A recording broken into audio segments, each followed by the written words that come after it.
Hello and welcome to another Catapult episode. We are going to be talking about IPs in themed entertainment.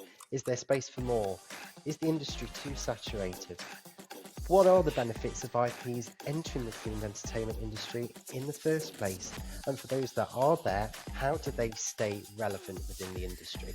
These are the questions that we put to our creative director, Andy Sinclair-Harris, and our creative strategy director, Kelly Herrick. Let's get to it.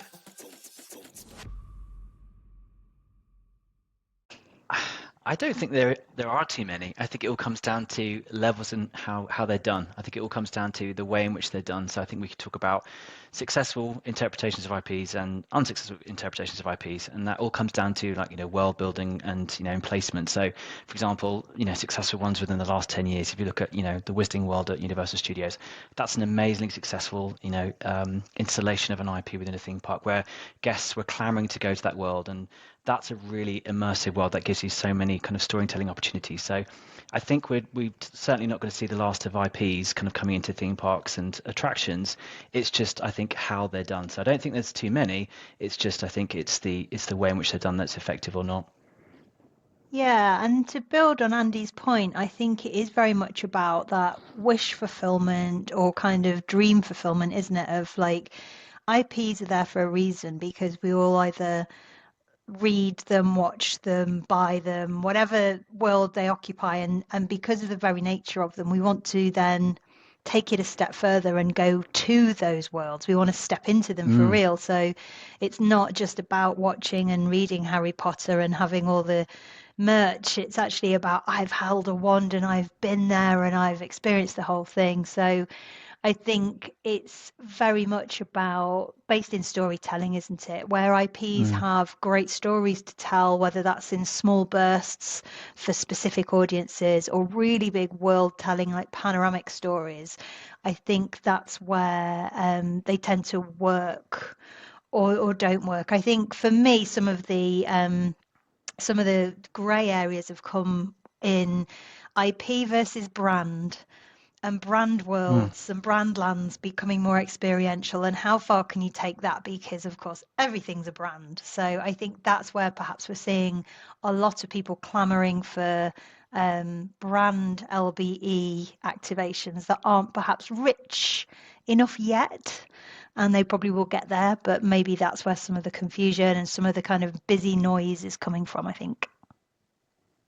I think just the term IP has become so corporate as language. It's like we now just say IP and we understand, everyone knows, oh, that actually means intellectual property. So that's the cash, that's the currency of these kind of big studios that they deal in the stories. But really, as Kelly said, to build on that, it's beautiful that really these are just incredible worlds that they own. They have, and it comes through either books, as Kelly said, or movies and things, and they kind of live in people's hearts and minds, and they want to go to those places. So just by calling them IPs, very much sort of denigrates what they are as these incredible visions that people want to go to. So I think it's successful stories. They're really amazing worlds rather than just IPs, and that's to Kelly's point where you have that kind of successful interpretations of those, which become really the embodiment of storytelling compared to what we call sometimes brand slapping, where you'll have like a badge or something kind of put onto things, and it doesn't feel very emotionally connected to guests. And I think they're aware of that, and I think that's why people want to go around to to these kind of shows, and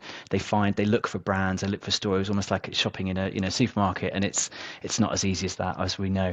So it's really beneficial to have an IP in themed entertainment if you are buying and borrowing an audience, I guess. So there's, in traditional marketing terms, as you'd look at it now, you'd buy, build, or borrow an audience. So it takes a long time to build an audience. And there are people out there that are doing that with their own IP, like Efteling is a really great example of that. But I think where the commercial I would say overnight success, but anybody involved in LBE and applying an IP to an attraction knows it's definitely not overnight. But where the kind of faster success comes from commercially is from borrowing and buying that audience. So if you have an attraction and you can either go sort of white label with, I don't know, with monsters, or you do Monsters Inc. from Disney. It's two totally different. Or you do something horror, a horror IP. So I'm not massively up on horror IPs, but I think it's a very different proposition of like, do you want to consistently build an audience over time, taking time, money, effort, marketing spend, consistent storytelling, or do you want to work with somebody that aligns to you and bring in that audience overnight? I think you bring in an audience, but you also, from a strategy point of view, you know what that audience promise is. So not only do you bring the audience to your attraction, but you also know exactly, and your guests know exactly what the promise is going to be. So if you bring in any IP, everybody already has a kind of line in the sand. They know what that is. They know kind of what the premise is. And yes, you can still surprise and delight and reinterpret that IP for an attraction. But I think essentially it's that. It's kind of bringing in an audience that's ready primed, wants it, and also understands it. It's desirability and audience for me are the two big things. And also sometimes the chance to just do something amazing with an amazing property. Going back to Andy's point around storytelling and world building, sometimes it's just really, really a rich, creative, exciting attraction to take an IP that people love and reimagine it. I don't know what you think about that, Andy. Yeah, absolutely. I think some of the best and most exciting things recently have been those kind of stories where the worlds haven't been fully realized in films or books, and that allows designers and teams such as Catapult and others around the world to really kind of flesh out those worlds and visualize them for the first time. I think that's where the really kind of like secret sauce is. And yes, to build on Kelly's point, I think there's definitely, I think since post-COVID, I think that's had an impact on our industry in terms of economics. We're seeing more comfortable kind of storytelling. For example, we're seeing it in films, remakes of films. We're seeing it in musical theatre, where we're having things like Mrs. Doubtfire the musical, Clueless. There's a familiarity, there's a comfort there for audiences, which is it's potentially asking too little of them to kind of find something new. Newness seems to have been kind of pushed to the bottom of the pile at the moment, whilst we're looking for safer economics in that, and that's kind of trickling into some of our kind of theme parks and guest experiences, where this is a story, and as to Kelly's point, you can imagine a theme park having a horror maze or horror attraction, that being based on a popular franchise, such as Saw, that was already asking less of the guests. They know that that proposition is going to entail, and they're potentially excited by that. And it also allows, some really exciting world building to telling you story as part of that world. And I think that's where it's the job of the designers and the IP holders to push those world rules, to say, okay, this is within the umbrella of this world, but what's beyond that? What's a new character that kind of lives within that umbrella? And I think that's where the really successful kind of storytelling gets done. Probably one of the most recent examples is probably Galaxy's Edge in the Star Wars. So again, with the Disney hat on, I think you're looking at a huge storytelling proposition that has been a long time coming to the parks. It's taken a long time because there hasn't been the ability yet to really tell that story properly. And those films have existed from the 1970s, and we've had recent updates, but nothing that's really pushed that storytelling envelope as we were talking about. And I think it's been hard for Disney Imagineers and for the Disney company to really find a line within that incredible timeline. We're talking, hundreds and hundreds of years within the world of Star Wars, to find a place. And to Kelly's point, it's about places, it's about characters that really resonate with guests, and to find that sweet spot that really, when one thinks about Star Wars, I guess we always think about the Millennium Falcon and we think about Han Solo. So there's definitely wish fulfillment there, and it's been hard for Disney to find that place. So what they landed upon with that was this world of Batuu. So it was just, as we were talking about, a kind of a new world that really hit those major points, but also created new stories that that were kind of fresh, and that is now trickling into kind of some of the new programs on Disney Plus. We can see it in Mandalorian, that's coming to the parks as well. So it's been successful for there, where you can build stories on multiple platforms. So Disney Plus, in the cinemas and things, and that's the same kind of blueprint that they're using with Marvel as well, with the Marvel films. But it's successful when you can have genuine stories, really nice wish fulfillment, wonderful world building, but then subtly bring that into kind of characters and stories within Disney, Disney Plus and the other ancillary properties as well. And I think what's been successful with Galaxy's Edge, which has been unique for Disney, is the merchandising and some of the F&B offerings have been quite subtle and more in line with world building rules, which I think was probably established in, again, going back to Wizarding World with Harry Potter, those, hard lines, which probably came through from J.K. Rowling, which asked a lot more of the designers and the guests to say, look, we're not going to have cash registers here, we're not going to have people wearing badges. This is going to be very much, an inclusive world of a story-driven play. So I would say, yeah, Galaxy's Edge, I think, has been a really, a good line in the sand for Disney for sure. Yeah, so I think the difference between being a digital, let's just take, like a content-based IP, so whether that's film or book or streaming, whatever, gaming even, whatever that is that when you bring that into location-based entertainment or an attraction or a resort or even an exhibition or an event, like on a grand scale of attractions, could be any of those things, it's immediate, visceral, physical connection with your IP, your fan base and what you own as a property. And I don't think anything kind of can replace that. And we've seen the economy change from even before COVID, when retail was dying on its bottom on the high street and everybody was exchanging things for experiences. And everybody was, instead of giving gifts at Christmas, they were giving family days out or tickets for things.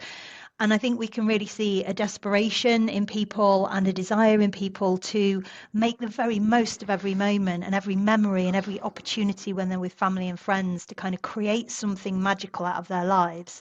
And yes, having an afternoon watching the IP on TV can be really charming and really wonderful. But nothing quite beats that moment of physically being there face to face. And I think that's something that can be a challenge to do commercially. It can take a huge amount of capex, it can take a big licensing agreement, it can take a lot of hard work and creativity to bring that together. But the moment where people step into the world together and it's brought home to them, and it's like a really amazing sucker punch, isn't it? It's like an emotional kind of moment where everybody absolutely is connected in that moment, present with you 100%. And I really struggle to find another medium that does that so well. Even at the movies, which is like the big immersive version of streaming, you're still kind of fiddling around with your popcorn or waiting for a slow moment to go to the loo or whatever it is. But there's always something that interferes, where I think from a strategic point of view, when you have an IP that's activated in the real world, hashtag IRL, it makes a massive difference in a really digital world. People are desperate for that real life connection. For the bigger IPs, the main kind of players within this, so the Disneys and the Universals, I think they have more of an advantage because they can kind of, cross-pollinate their stories in terms of, as we discussed with, their streaming platform. Streaming is becoming a massive player. It's becoming the second kind of player within, experiential design, really.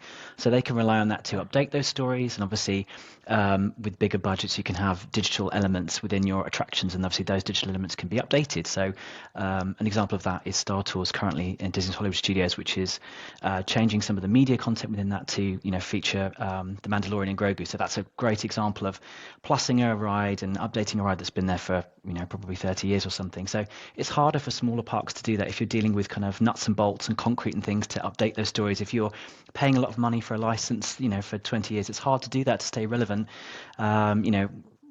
One can think of like Peppa Pig, examples like that, which have been, they might not be making you content, but you've got those assets there. So staying relevant and obviously looking for investment. I think the primary reason, I think, is just keeping that place, that story, that world clean and wanting to visit it. I think that's the first aspect of maintaining your vision, maintaining that world. I think that goes a long way to people wanting to come back, create memories, and if it's for a long period, to bring their children and grandchildren. So I think you can't kind of take away from wanting to build memories over a long kind of period of time. That's the first thing. And then if it's possible to add even small updates through that, it could be small play areas for the smaller parks, it could be additional F&Bs, and just updating those worlds again. And I think it's important to remember, as we talked about earlier, keeping them as some kind of umbrella worlds rather than just like, here's a singular story that we're telling, the umbrella worlds, and slightly push those boundaries. I think that's a way in which they can kind of keep those worlds relevant, those stories relevant.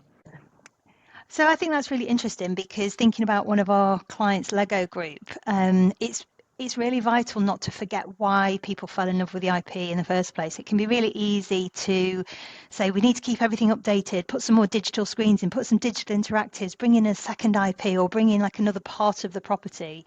And Lego never ever lose sight of hands-on brick.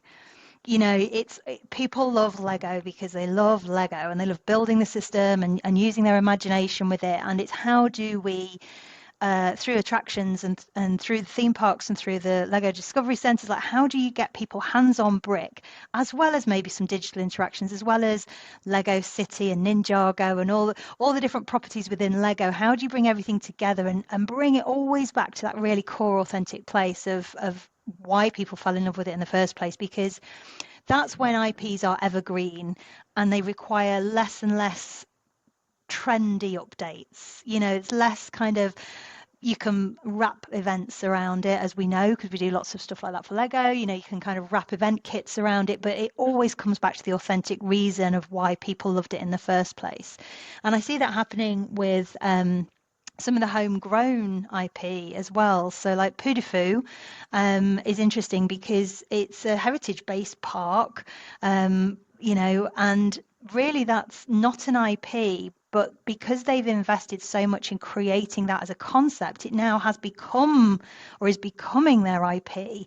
And yet they can, and similarly with like the Van Gogh experience, for example, they're kind of telling stories that exist in the wider cultural world. They're not necessarily owned in their entirety. So I think you can always come back to why it was beloved in the first place, and you can always refresh an IP by kind of, I guess like Andy was saying, like stepping outside of the bounds of the IP itself. So a Van Gogh experience is very different to a Van Gogh exhibition of his paintings, because they've stepped outside of the boundary and they've kept it fresh by telling the stories of the paintings and stepping into them. So for me, those are two really key things, like come back to the heart and soul of why people love it and step outside the boundaries of what it means, and don't just throw digital screens in there.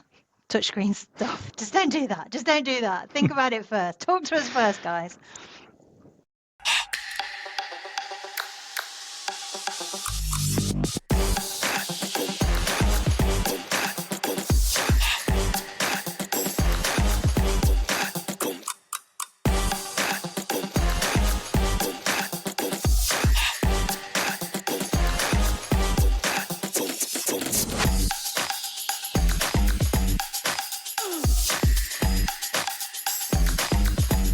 Come on.